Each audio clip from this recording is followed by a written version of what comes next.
Round number 5 of action here from Atlanta. Gaudenis will start off with a plains, and the Duke has a plains of his own.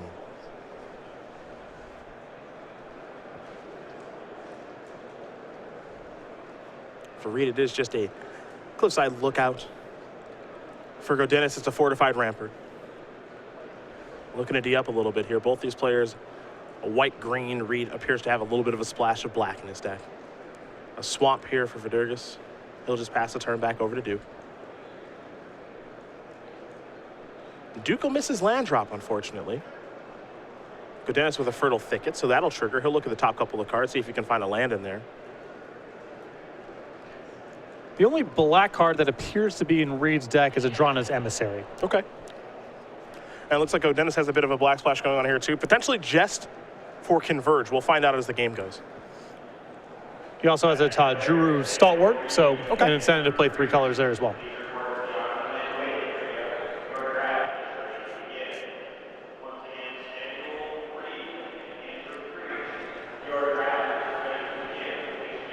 Fertile Thicket done resolving. We're going to head Reid Duke's way. He's got a spell to play, but it does not appear he has in the land. He just has to pass the turn back. Still stuck on 2. Yeah, the Serene Steward. Life gains matters payoff. Also, just a Grizzly Bear.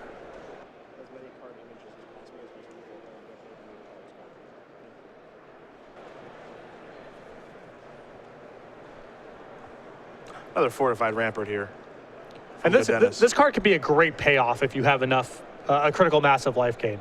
It looks innocuous, but this card can take away games over pretty easily, especially if you have repeat effects like Stonehaven Medic, although Reid is not playing his copy. Not enough life gain matters to quite make that a thing, but Gaudenis Emissary is a great pairing.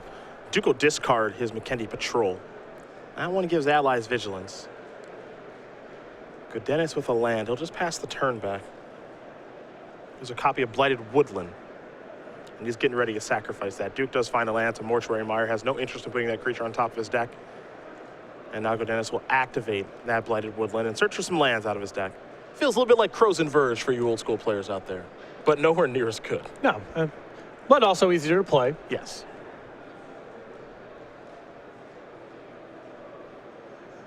A swamp is 1 here for Gaudenis. And a forest is 2. So what's going on with the swamps in Gaudenis' deck? The swamp here, a little splash here for Demon's Grasp. That's what you'll find mostly here. Gaudenis, 3 copies of Gideon's Reproach, quite a few of those. His deck is a little bit more defensive, it appears. And he does have some big things to do, actually. So this deck is unique. He's got a lot of Eldrazi things going on. 2 Eldrazi Devastators, a Desolation Twin, a Conduit of Ruin, and a Void Winnower. A lot of Eldrazi stuff. And here's the first one, an Eldrazi Devastator.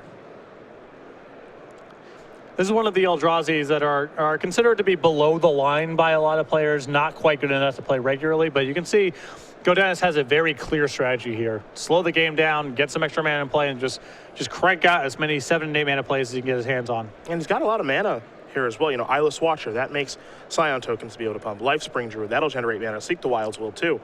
So there's a lot of ways to generate mana pretty quickly to be able to get towards these big creatures, and he D's up pretty nicely with these 2 fortified ramparts, 3 Gideon's Reproach. He's got a sheer drop as well. I kind of like the cut of his jib here.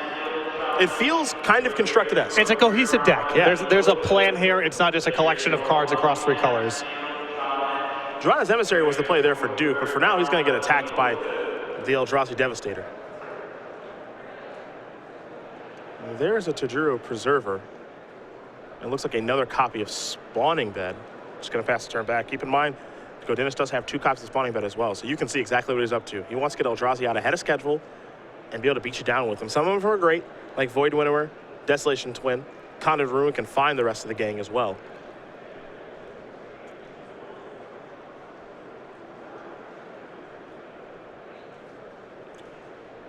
Duke will get the trigger.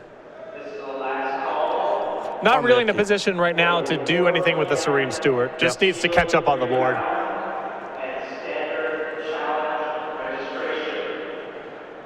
Duke will come across for a couple of points here in the air. See what the follow-up is.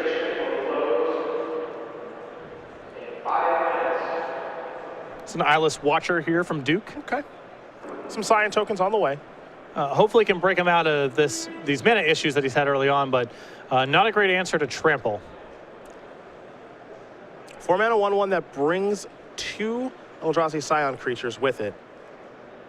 Some are a very big fan of this card, others are not. You know, we had Brian Bronduin on the pregame show, and he said, I don't like this card at all. That surprises me. Yeah. I think even if you don't like green, this has to be one of the most important green commons. If you're going to make a green deck work, this feels like a big part of it. Some blocking to be done here by Duke. Going to try to get that 3/4 off the battlefield. Now again, remember, Gaudenis does have 3 copies of Gideon's Reproach, but the Stalwart is down. And this makes a little more sense here as there's a Desolation Twin. Do we have our 10/10 tokens? Time to find out. Or does someone lose their job here with SCG Live? I always love this part of it. Ooh, wow, hello. Unexpected. Indeed. Someone lives to be employed another day. Would not have guessed. Desolation Twin. When you cast it, you get a 10/10 colorless Eldrazi creature token. And there's some of this when you cast going on with the Eldrazi. And this is an effort from R&D to make them better against counterspells. Yeah. Those counterspells are already pretty good against 10 mana plays, historically. So at least get a little bit of action for all your investment. So just 20 power. No big deal. Yep. It's pretty good because your opponent starts at 20, so that's all of it right there. Just from one card. Just one. And Duke is going to try to fight on, though. It's a veteran war leader. That's a heck of a card. Now, one thing you know about Reid, if you ever watched him play Magic over the years, not one to concede. Never. And for what it's worth, Desolation Twin and its 10/10 friend, they don't trample. You know, you can see if you're on Reid's side of the table here. I got some chump blockers. I got, you know, a Drana's Emissary. Gaudenis has not removed it yet. Play on. No reason to concede. Some blocking to be done here.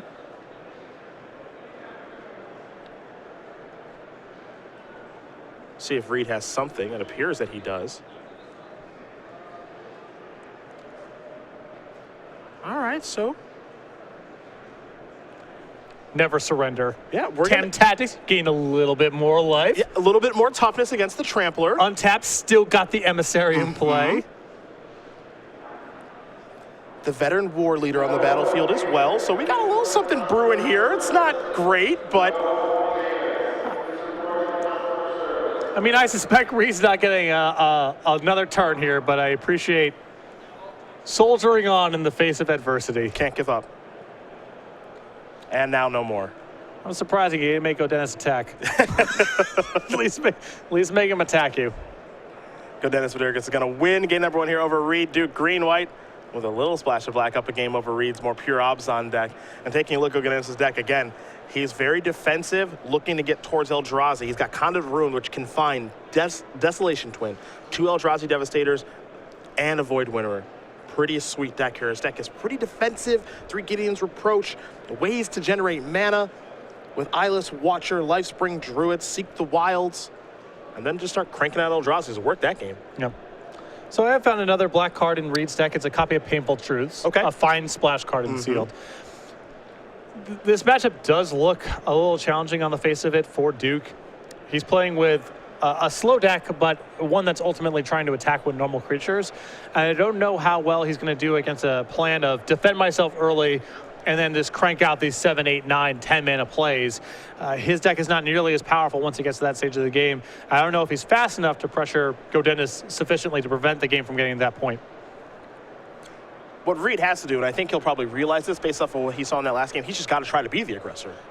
Yeah, but it seems hard. There's no, you can't take away too much from that game. Reid missed his 3rd land drop, and Gaudenis' curve was very smooth and then got to big stuff and killed him. But just looking over the deck list here, Reid feels like he's playing with a sealed deck, and Gaudenis feels like he's playing with a cohesive, low-level constructed deck. Yeah. It's very clear what Gaudenis' game plan is. You take a look at the deck list, you see how the game played out. D up, ramp up, play Eldrazi. And just looking at Reid's list here, he's got Eyeless Watcher, Lifespring Druid, and Snapping Gnarlid. Those are all fine individual cards, but do cards like that create cohesive draws? Yeah. Probably not as consistently as Gaudenis does. Well, these players will shuffle up. They'll get ready for the next game. Maybe Gaudenis, maybe bringing in a little bit more colors. Again, when you see great players here like Duke and Vidugiris, watching them sideboard and limited is very interesting. We don't know what they're bringing in, but clearly some cards are being moved around in and out of sleeves and from the sideboard to the main deck and vice versa. So that could mean another color. That could mean that, maybe they went over their pools, they built their decks, and they said, hey, guys, take a look at my deck. What do you think? And the friend said, well, I think you should be doing this every single time. Get this card out of your deck, get this card into your deck, maybe play this additional color. You're sizing up your competition all the time. Yep. When you sit down and you're playing in a Magic tournament, you watch how people carry themselves at the table. You look at how they shuffle the cards around in their hand. You're always trying to gauge, the way they tap their lands, even you're trying to gauge this sense of professionalism and intensity. And you're usually sizing up how good your opponent is based on that sort of stuff if you aren't seeing a whole lot inside of the game. For me in Limited, the first tipping point that someone is more casual and not especially experienced is they just start shuffling for game two. They're not even looking in their deck box. That happens pretty commonly, but sideboarding is really important. You see, it looks like between the two of them, they've probably swapped 7 or 8 cards between their decks. I wouldn't be surprised if somehow Reid finds a way to maybe take a more aggressive slant or find some answers to the Eldrazi's that have been cast in the previous game, or some ways to get those 06 fortified ramparts off the battlefield so he can start pushing through damage. Well, I am checking to see if there's any big swaps available for him. He does have some very good options in his sideboard if he wants to slow down the game. He has 2 copies of Giant Mantis in his sideboard, and he's got a copy of Stonehaven Medic. Okay. So if he's playing against an aggressive deck, Reid has some very good options. The same sort of stuff is not striking me as having against a control deck or a ramp deck. Or Reid will choose to draw. Maybe a little surprising there? No. I mean, Reid's deck is not so aggressive that he's going to be able to capitalize on being on the play very easily. Okay. And he's also 3 colors. Sure. He's playing against another 3-color deck, so, the extra card could matter quite a bit. Now, how does it feel? We talked about when you choose to draw and you watch your opponent mulligan, you feel like you've already won. Yep. Now, how about when you choose to draw and you mulligan? I'm a genius. Yep, there it is. This game could have easily gotten away from me if I chose to play. I mulliganed. We've already discussed that it's barely worth playing the game out at that point. And I feel like I still gave myself a chance. The die of fate has rolled against me, and even in spite of that, we play on. Yeah, you're able to overcome. Adversity set against you by the fates. Nothing you have any control over. That's how I feel. Just so smart. Talented. Handsome. Well liked. Yep. Reid is going to scry here. We'll see where he wants to put this card with the Vancouver mulligan. He's going to leave it on top. Gaudenis will start off with a Fertile Thicket. See if he can find a land. In the meantime, while Gaudenis is resolving the trigger, we do want to give a shout out to our friends at Myriad Games in Amherst, New Hampshire, for streaming this in their local store, one of many stores here this weekend that are watching Grand Prix Atlanta. We appreciate it. For all of you hanging out at your local stores, maybe playing some side drafts yourself, checking out the coverage, thanks for tuning in.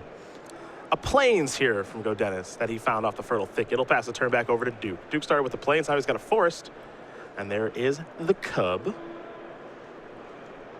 Starting to see a little constructed play as fellow Dark Cub. Very good with Ojutai's command. Yes, it is. Take care of a Stasis Snare or a Silk Wrap. Doesn't have a ton of targets in Limited, but it does attack for 2, just like any other 2-drop would. Does Duke have a follow-up? He'll just pass the turn back over to Vidugiris.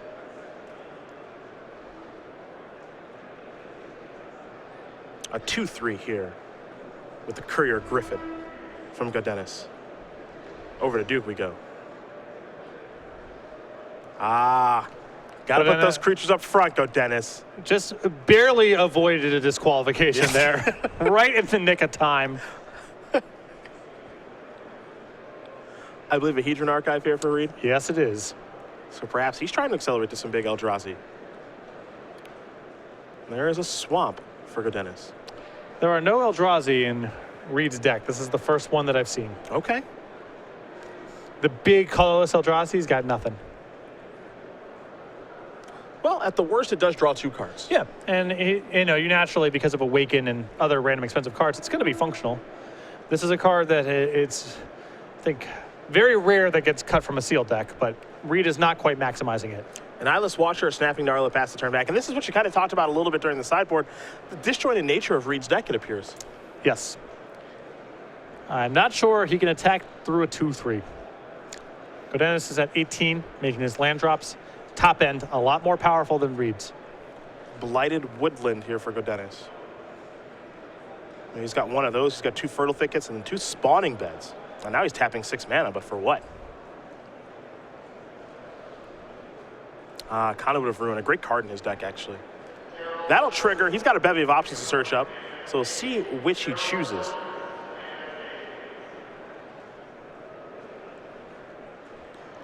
Could go to the Void Winnower. Looks like he's just going to go with the Devastator. I like getting a Trampler here. Duke's board is able to chump block some large non-trampling creature for quite a long time, so this is the path I'd go. Also castable next turn because of the Conduit of Ruin.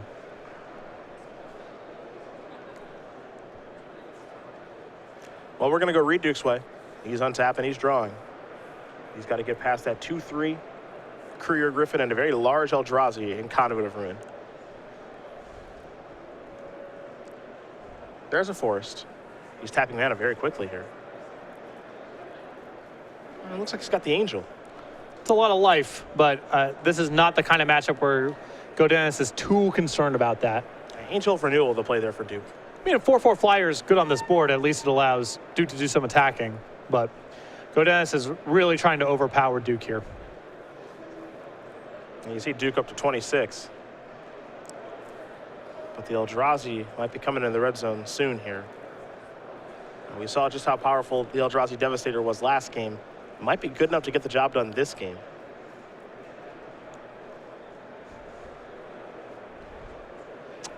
Void Winnower instead. That's going to make it hard.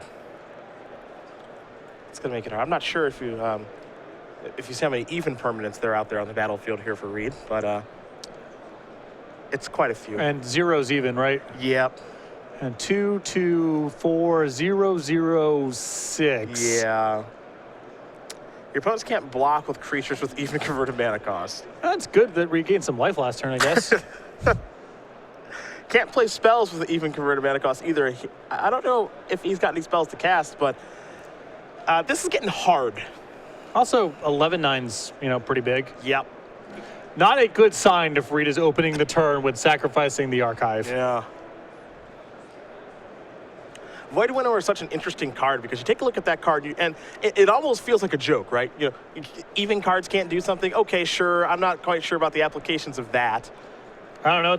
It's on average good against half your opponent's deck. Yeah. That's the application. Yeah. And sometimes all of it. Assuming an equal spread of mana costs, it's good against about half their deck. Now, one thing you can do when a Void Winnower is out there with even numbered permanents or even cast converted mana cost permanents, you can attack with them. Yes. So that's good for Reid. He gets to come in here for 4 points in the air. But again, blocking is going to be a little bit difficult. And I'm curious just how aggressive Gaudenis wants to get this turn. Currently, nothing is eligible to block. Though something to keep in mind here, and something that's probably on Gaudenis' radar, is that Sheer Drop is an odd mana spell. So if he makes an attack, Reid could untap, Sheer Drop something, the Void Winnower if it attacks, and then start breaking out. Yep.